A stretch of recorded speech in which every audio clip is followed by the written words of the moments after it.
Okay, so update lang, I'm not doing as good, no? Tawag dito. Pagod ako, inaantok ako, napuyat ako. Hinahabol ko yung listing video na kailangan ko i-edit. So yun yung pinaka-urgent task ko talaga. And thank God meron na namang allowance na nabigay.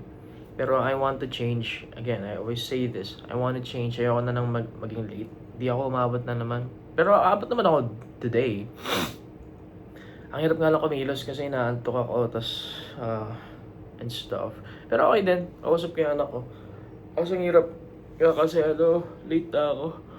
And dami na epekto eh. Oh. I'm just curious kung since nagre-record ako, like for example, ito, it's not a failure pero hindi maayos na it's not that good.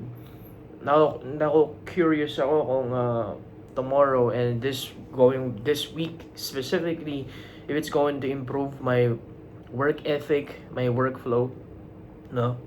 Kasi again, that's the goal eh. Really hoping and looking forward na mas maging consistent, no, in a way.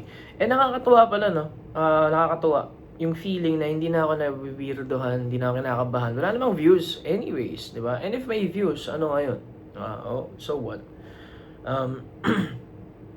Nakakatuwa. Okay. It is an achievement for me personally kasi ayoko talagang mag-post ng mga ganitong shit.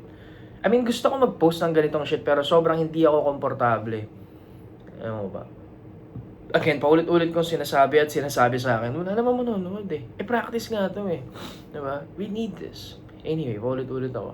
So yun, ang ginawa ko today is, pagdating work-wise, is tinry kong i-set up yung B-roll, no? Kasi na-realize ko na ang laki ng potential nitong channel nito when it comes to workflow-wise. You know, me practicing my workflow, doing some recordings para sa channel. It's interesting. I want to lean into that, try to practice more, no? Improve natin. Let's see what else can we do, no?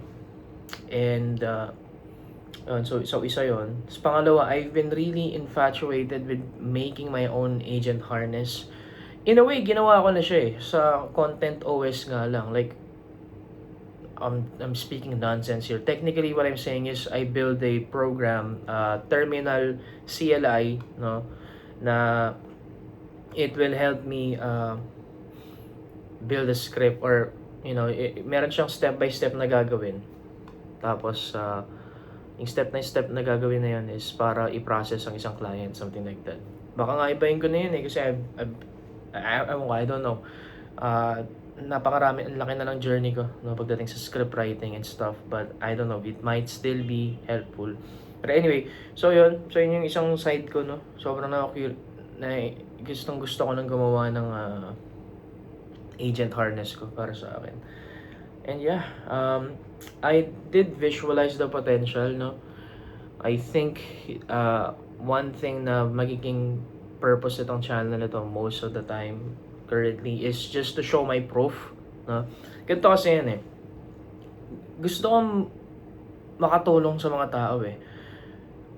Reason ko is ako mismo walang tumutulong sa akin actively, no? Or I have some specific problems. I don't know if ganito rin yung problem ng iba, pero me personally, I have some issues with procrastination, no? Overwhelmed ako.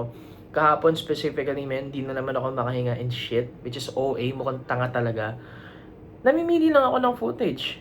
Pero it might be a reason, it might be maaring cause din yun ng ang dami ko na nagawa buong day. Like, tinrack ko yung oras ko, it looks like, like 7 hours na ako nag-work eh.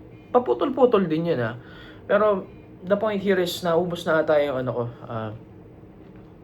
yung decision making bar ko or whatever.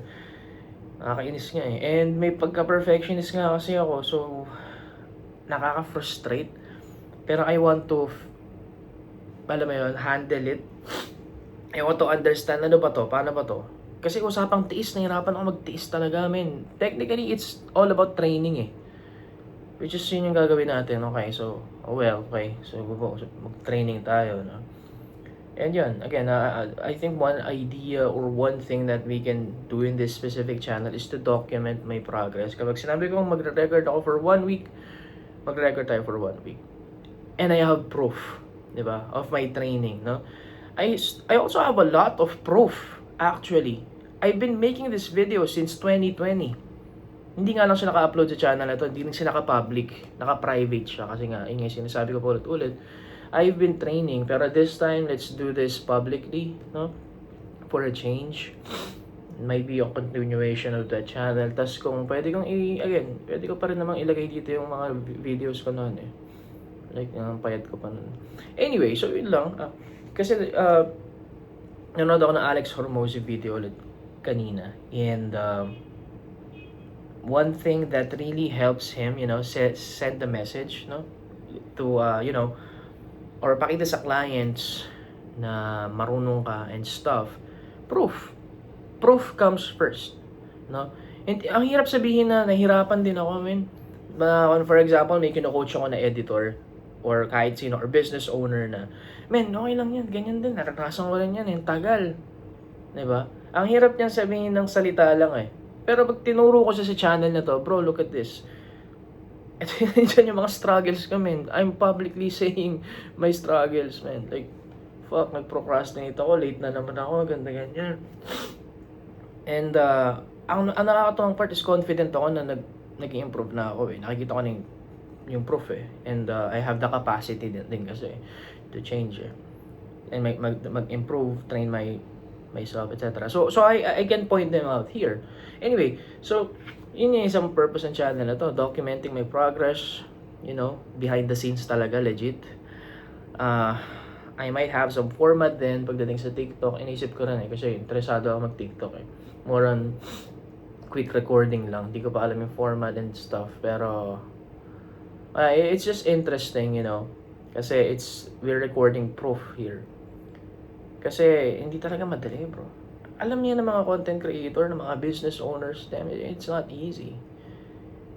Naiinggit lang ako palagi kasi meron na silang team. Ako wala eh. Or merong partner, lalo ang pinaka-favorite ko na makita talaga, nai-inspire ako sobra. Sila The Pebbles. Kasi content creator sila, pero grupo sila. Nakakatuwa. Best friends and stuff. Dami ka nung ginusto sana na maging partner, kaso hindi nag-go through eh. Wala eh. It's okay, pero ako naman open ako sa partnership as long as nakita ko naman na inline. Kasi currently, may gusto akong supportahan in a way na i-share yung knowledge ko. Gusto niya tayo ng soap business. We'll see kung saan yun mapupunta. Anyway, yun lang naman. So, bukas ulit, hopefully matapos na to. Dapat bukas pa nag-record ako ng video, marami-rami na ako natapos, or kung wala man ako or kung konti man natapos ko, at least yung listening video man lang, di ba?